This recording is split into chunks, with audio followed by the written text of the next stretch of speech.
K9, take her! No, wait! Hands behind your back, now! Stop resisting! I'm not! Cuff's going on, she's a... This dash cam footage from Officer James Mitchell's patrol car clearly showed the timestamp, 2:47 p.m. on a Saturday afternoon. Riverside Shopping Center, located in a mid-sized suburban community, was bustling with weekend shoppers. Families were loading groceries into their cars, teenagers were hanging out near the food court entrance, and the parking lot was moderately crowded with the typical weekend activity that police officers monitored regularly. Officer James Mitchell had been with the police department for 12 years. He was known as a professional, level-headed officer who followed protocols meticulously. At 45 years old, he had seen enough in his career to know when situations were about to escalate. He had thick skin and didn't take things personally when citizens got upset. His job was to maintain order, protect people, and handle situations with measured professionalism. That Saturday afternoon began like any other shift. Mitchell had been patrolling the shopping center area when he received a call about a disturbance at one of the anchor stores. A customer had been causing problems inside the retail establishment, allegedly refusing to wear a mask during the store's mask requirement policy, creating a scene, and verbally abusing store employees. The store manager had called police to remove the customer from the premises. Officer Mitchell arrived at the scene within 5 minutes. As he walked into the store, he immediately spotted the woman in question. Her name was Brenda Richardson, a 38-year-old who had become something of a local figure in the community, known for her combative attitude toward mask mandates and her tendency to film confrontations with business owners and employees. Brenda was standing near the customer service desk, her phone held up in front of her face, recording everything. She was dressed casually in jeans and a tank top, her blonde hair pulled back in a messy bun. Her face was flushed red with anger, and her voice was raised as she argued with the store manager about her rights and the unconstitutionality of mask policies. The store manager, a middle-aged man named Robert Chen, looked exhausted and frustrated. He had already asked Brenda multiple times to either put on a mask or leave the store. She had refused both requests and had instead begun filming and making accusations that the store was violating her constitutional rights. Several customers had stopped shopping and were watching the confrontation with expressions ranging from embarrassment to curiosity.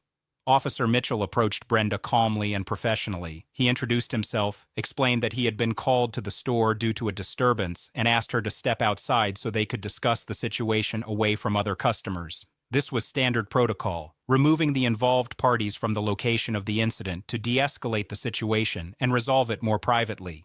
Brenda's reaction was immediate and hostile. She turned her phone camera toward Officer Mitchell and demanded to know why he was there. Mitchell explained that the store manager had called because of the disturbance. Brenda interrupted him and said she wasn't going anywhere and that she had done nothing wrong. She claimed the store was violating her rights by requiring masks and that she was simply exercising her freedom by refusing to comply. Mitchell remained calm. He explained that private businesses have the right to set their own policies and that refusing to leave a private establishment when asked by management constitutes trespassing. He asked her again, politely but firmly, to step outside so they could talk about this away from other shoppers.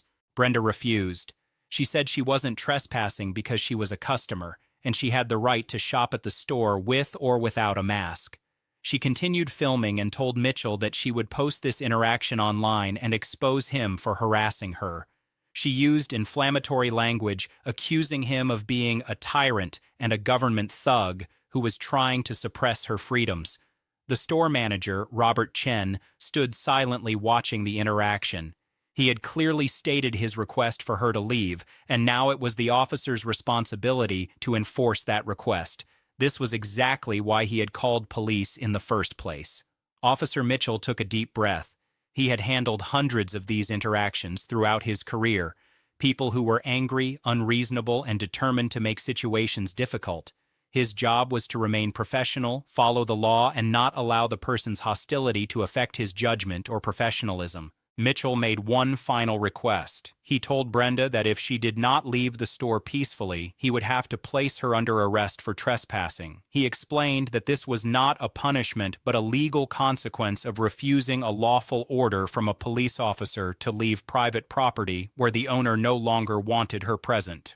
Brenda's response was to laugh mockingly. She said that he couldn't arrest her for anything because she hadn't broken any laws. She continued filming and told Mitchell that he was abusing his authority and that she would sue him personally. She said her lawyer would have a field day with this case. This is where the situation crossed from a difficult interaction into something far more serious.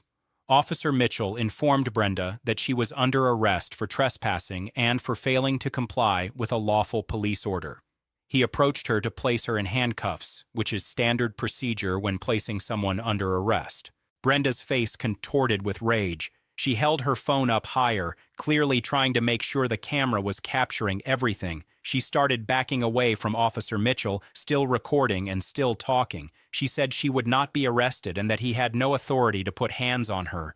Mitchell continued approaching calmly, explaining that she needed to cooperate. He told her that resisting arrest would only make things worse for her legally.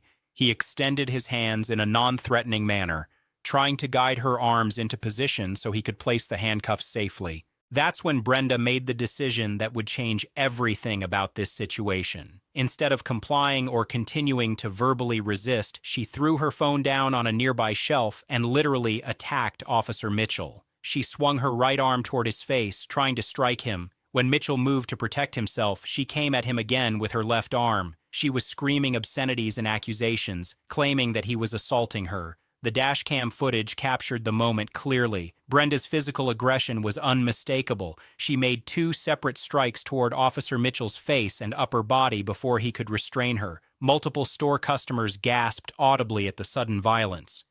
Several people immediately pulled out their phones to record what was happening. Officer Mitchell, who had been trained extensively in defensive tactics and restraint procedures, quickly assessed the threat and responded appropriately. He used a controlled technique to move Brenda against the nearby counter, not roughly or violently, but with enough force to control her movements and prevent further attacks. He called out for backup, knowing this situation had now escalated significantly. Brenda continued to struggle and fight. She kicked her legs, tried to elbow Mitchell in the ribs, and screamed that he was attacking her without provocation. She claimed that he had initiated the violence and that she was simply defending herself. The contrast between the dashcam footage and her narrative would later become absolutely crucial. Within seconds of the initial physical confrontation, Officer Mitchell managed to restrain Brenda's arms. But Brenda, realizing she was in serious trouble, made an even more catastrophic decision. She didn't accept the situation or stop resisting. Instead, she suddenly twisted her body with surprising force and broke away from Mitchell's grip. For a moment, Officer Mitchell was caught off guard by her sudden escape attempt.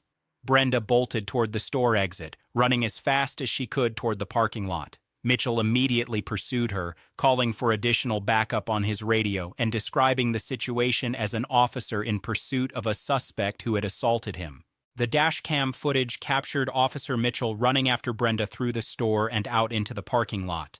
Other officers, who had been in the vicinity responding to other calls, heard the backup request and immediately converged on Riverside Shopping Center. The pursuit lasted approximately 90 seconds, with Brenda running between parked cars and trying to make her way toward a vehicle on the far side of the lot. Brenda's plan was apparently to get to her car and drive away. She fumbled with her keys as she ran, clearly panicking and desperate to escape the consequences of her actions. But Officer Mitchell was closing in on her, and additional officers were arriving on scene and moving to cut off her path to her vehicle. Brenda reached her car just as Officer Mitchell caught up to her. She managed to open the driver's side door and started to climb into the vehicle. Mitchell grabbed her arm gently but firmly and told her that she needed to stop and comply with police orders. Brenda yanked her arm away and continued trying to get into the car. At this point, Officer Mitchell had no choice but to use more forceful restraint. He pulled Brenda away from the vehicle and, with the assistance of 2 additional officers who had arrived on scene, placed her on the ground in a controlled manner. Brenda continued to resist, screaming about police brutality and demanding to know their badge numbers. The scene in the parking lot became a chaotic but controlled situation. 3 police officers now had Brenda restrained on the ground while she continued to resist and make accusations. Brenda claimed that the officers had attacked her without provocation. She said that she had been simply trying to leave the store and that the police had used excessive force against her. However, the evidence told a very different story. Multiple store customers who had witnessed the entire incident immediately approached the officers and corroborated what had happened. One woman, a retired schoolteacher named Margaret Johnson, told the officers exactly what she had seen.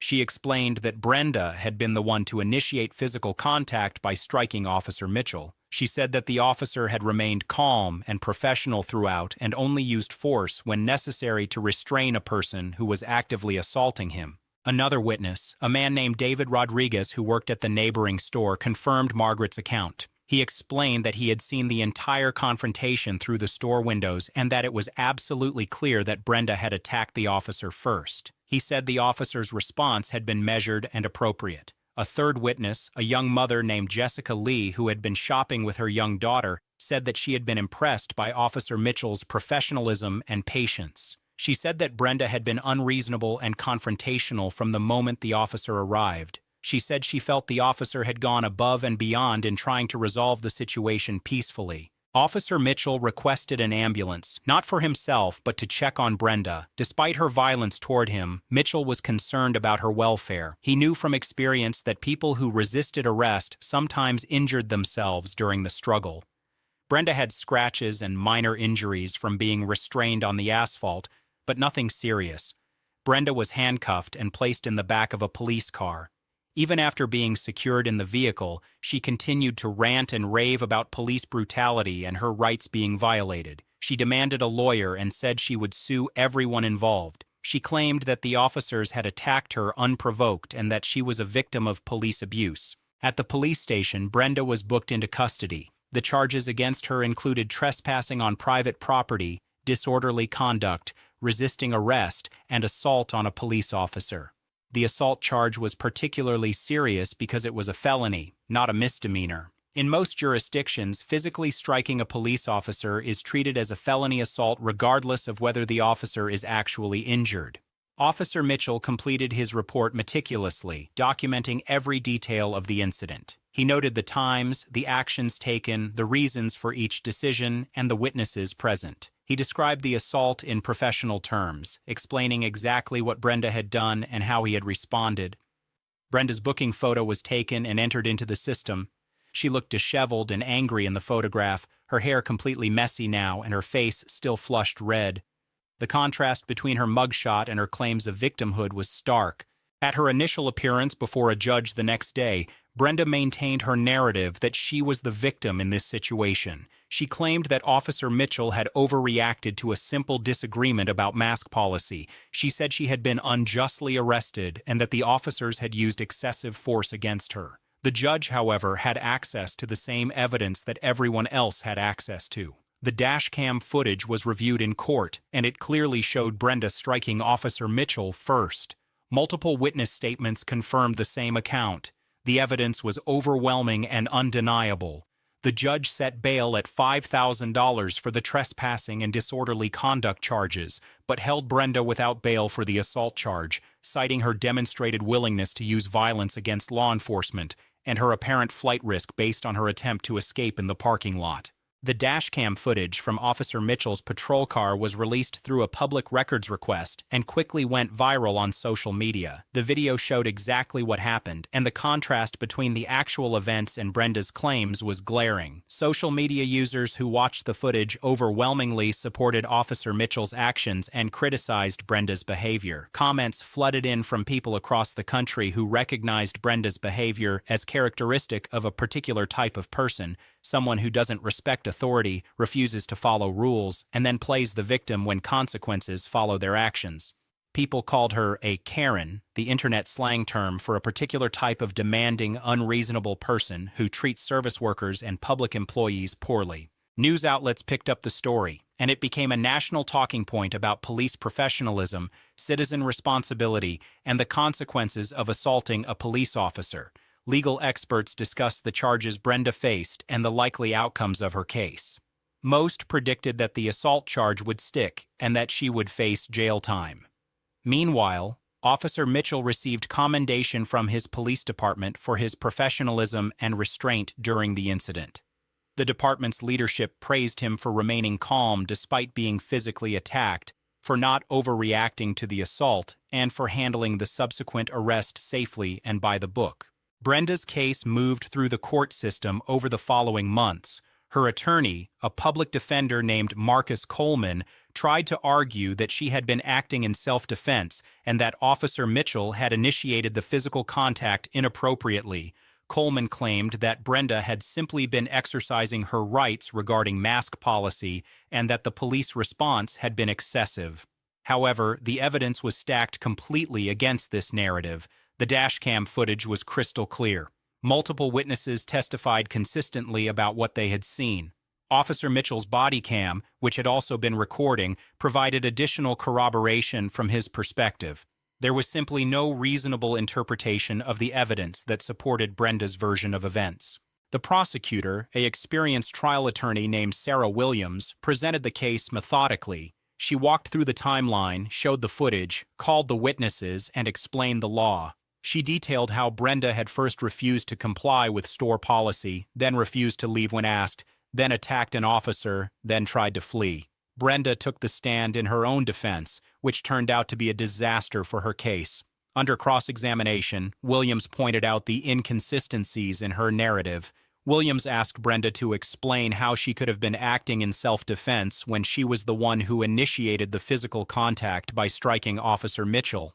Brenda claimed she had felt threatened by Mitchell's approach, but Williams pointed out that Mitchell had approached her calmly and had clearly announced his intentions. Williams showed the jury the dashcam footage frame by frame, pausing at the moment when Brenda threw her first punch. She asked Brenda to explain what threatening action Officer Mitchell had taken in the seconds before she struck him. Brenda couldn't provide a coherent answer. After just 3 hours of deliberation, the jury returned with guilty verdicts on all counts. Brenda was found guilty of trespassing, disorderly conduct, resisting arrest, and felony assault on a police officer.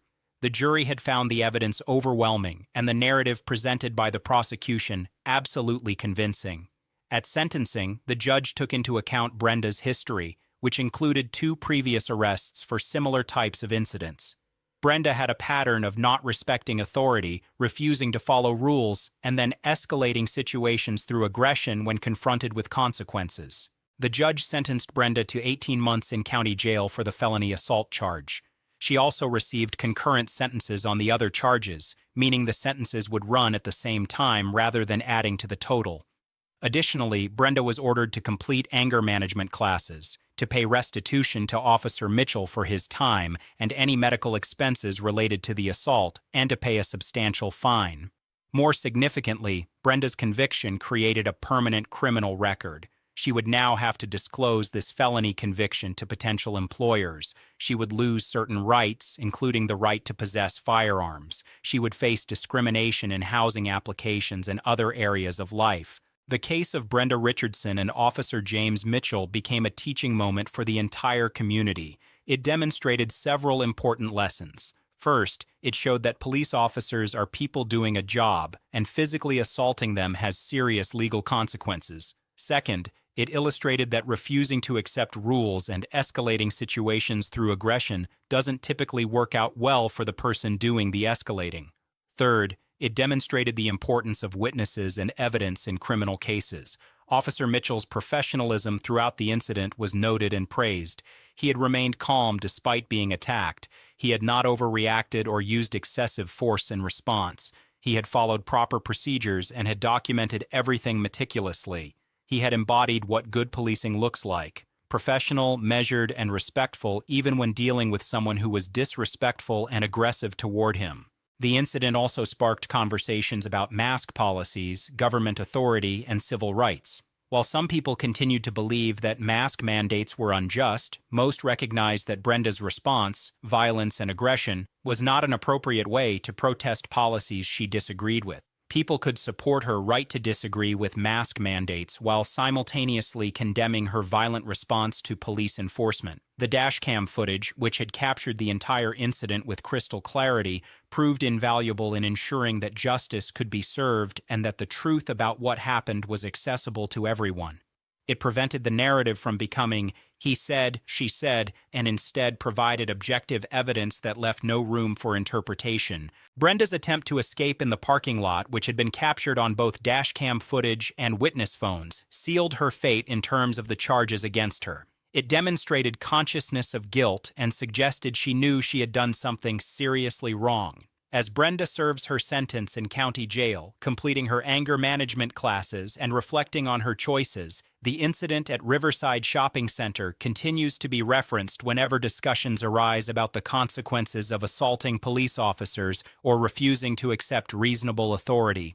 Officer Mitchell returned to his duties after a brief administrative leave period. He continued to serve his community professionally and with distinction. He received commendations and was held up as an example of exemplary police conduct. The story of Brenda Richardson serves as a powerful reminder that actions have consequences, that aggression and violence don't typically solve problems, and that even when someone believes their cause is just, responding with violence is not the answer. Her decision to strike Officer Mitchell in that store changed the trajectory of her entire life. Her decision to try to flee in the parking lot compounded her legal problems. The dashcam footage that captured every moment ensured that there could be no dispute about what actually happened. It's a testament to the importance of technology and documentation in ensuring accountability and justice in our justice system. This case demonstrates that instant karma is sometimes very real, and that the consequences of poor choices can follow people for years to come.